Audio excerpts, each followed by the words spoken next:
দুই দাদার মাধ্যমে আজকে আমরা পুজো দেবো। প্রচুর মানুষের ভিড় এখানে, প্রচুর মানুষ। চারিদিকে লোক, মানে এত লোক আজকে মঙ্গলবার, তার জন্য কি একটু ভিড় নাকি? না, ওই তাও মোটামুটি অন্যদিন ম্যাক্সিমাম ভিড় কবে হয়? শনিবার? আচ্ছা আচ্ছা, চলো আমাদের কোন লাইনে দাঁড়াবো, চলুন দেখি। চলো চলো চলো, আসো আসো, মোবাইল জমা দিয়ে দেবো। ঠিক আছে, চলো চলো চলো। তাহলে এখন লাইন দেবো, পুজো দেবো আমরা, তারপরে আমাদের সব, তাই তো? এই হচ্ছে তারাপীঠ মন্দির, এই যে তারাপীঠ মন্দির, দেখেছো? চলো চলো চলো চলো চলো চলো।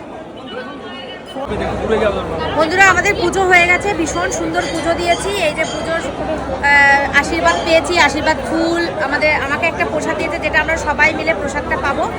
তো এই যে এখানে সব ফটো তোলাতুলি হচ্ছে, আর সত্যি মনটা এত আনন্দ লাগছে, খুব ভালো লাগছে। একদম কাছ থেকে মাকে দর্শন করেছি সম্পূর্ণ। এই দাদারা, কই গেল দাদারা?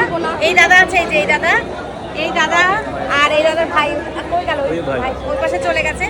ওরা দুজনে মিলে আমাদেরকে এত সুন্দর পুজো দিয়ে দিয়েছে, মানে কি বলবো, বেশিক্ষণ দাঁড়াতে হয়নি আমাদের 8 ঘন্টার মধ্যে পুজো কমপ্লিট হয়ে গেছে।